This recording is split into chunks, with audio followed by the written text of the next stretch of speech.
அரண்மனை தர்பார் அன்று வழக்கம் போல கூடியது. வாயிற்காவலன் உள்ளே நுழைந்து, பிரபு, ஒரு முதியவரும் இளைஞரும் நியாயம் கேட்டு வந்திருக்கிறார்கள் என்றான். அவர்களை உள்ளே அனுப்பிவை என்றார் அக்பர்.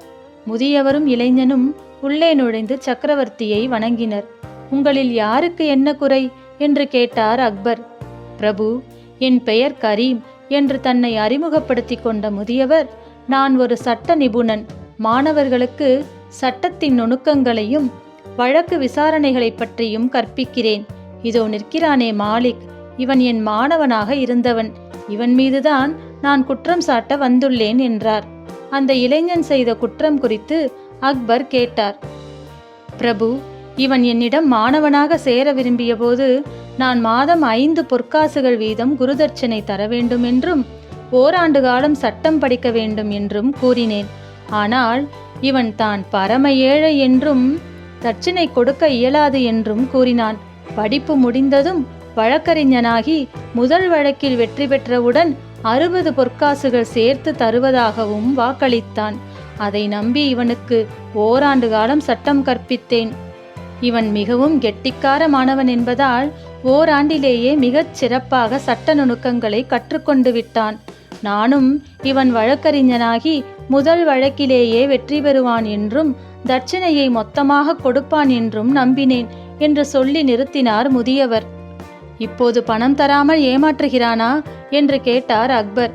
இல்லை பிரபு, இவன் திடீரென வழக்கறிஞனாக பணிபுரியும் யோசனையை கைவிட்டு விட்டான். அந்த தொழிலில் ஈடுபடப் போவதில்லையாம் என்றார். உடனே அக்பர் அந்த இளைஞனை நோக்கி, எதற்காக உன்னுடைய முடிவை நீ மாற்றிக்கொண்டாய் என்று கேட்டார். பிரபு, நான் சட்டம் பயின்று முடித்ததும் வழக்கறிஞர் தொழிலில் ஈடுபடுவதாகத்தான் இருந்தேன். ஆனால் என் சித்தப்பா திடீரென இறந்து போனார். அவர் அவருடைய அனைத்து சொத்துகளுக்கும் என்னை வாரிசாக்கி விட்டார். இப்போது நான் பணக்காரன், அதனால் எந்த வேலையும் செய்ய தேவையில்லை என்றான். அப்படியானால் இவருடைய தட்சிணை என்ன ஆவது என்றார் அக்பர். நான் கொடுத்த வாக்கை காப்பாற்றுவேன். எனக்கு என்று வழக்கறிஞனாக ஆக வேண்டும் என்று தோன்றுகிறதோ அப்போதுதான் தட்சிணையும் தர முடியும் என்றான். அந்த இளைஞன் மாலிக் கூறுவது வாதத்திற்கு சரி என்றாலும் மனசாட்சிப்படி அது தவறு என்று அக்பருக்கு புரிந்தது. மிகவும் புத்திசாலியான பீர்பால் தான் இந்த வழக்கிற்கு சரியான மற்றும் நியாயமான தீர்ப்பு வழங்குவார் என்று அக்பர் உறுதியாக நம்பினார். உடனே பீர்பாலை நோக்கி இதற்கான தீர்ப்பை வழங்குமாறு கூறினார். பீர்பால் இளைஞனை நோக்கி, நீ கொடுத்த வாக்கில் உறுதியாக இருக்கிறாயல்லவா என்றார். அதில் என்ன சந்தேகம்? கண்டிப்பாக. அப்போது அதில் கிடைக்கும் வருமானத்திலிருந்து என் குருநாதருக்கு சேர வேண்டிய தட்சணையை கட்டாயம் தந்துவிடுவேன் என்றான் இளைஞன். பிறகு முதியவரை நோக்கி, மாலிக்கின் நிபந்தனையை நீங்கள் ஆரம்பத்திலேயே ஒப்புக்கொண்டீர்கள் அல்லவா என்று கேட்டார் பீர்பால். ஆம் ஐயா என்றார் முதியவர். அப்படியானால் சட்டப்படி இளைஞனின் தரப்பில்தான் நியாயம் உள்ளது.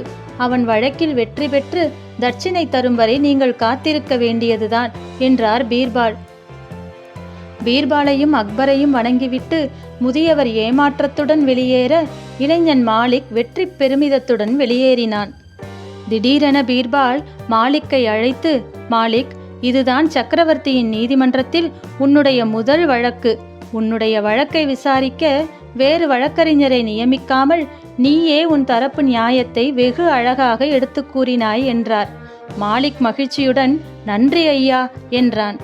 அதாவது உன்னுடைய முதல் வழக்கில் நீயே வழக்கறிஞராக இருந்து வாதாடி அதில் வெற்றி பெற்று விட்டாய் இல்லையா என்று பீர்பால் கேட்டார். ஆம் ஐயா என்றான் மாலிக் மகிழ்ச்சியுடன். அப்படியானால் நீ வழக்கறிஞராக இருந்து வெற்றி பெற்ற முதல் வழக்கு இது. நீ வாக்களித்தபடியே குருதட்சணையை உன் குருவிற்கு இப்போதே இங்கேயே கொடுத்துவிடு என்றார் பீர்பால். ஒரு கணம் திகைத்து போன அனைவரும் மறுகணமே கைத்தட்டி ஆர்ப்பரித்தனர். முதியவர் பீர்பாலுக்கு மனமாற நன்றி கூற அக்பர் பீர்பாலை மிகுந்த மகிழ்ச்சியுடன் தழுவிக்கொண்டார்.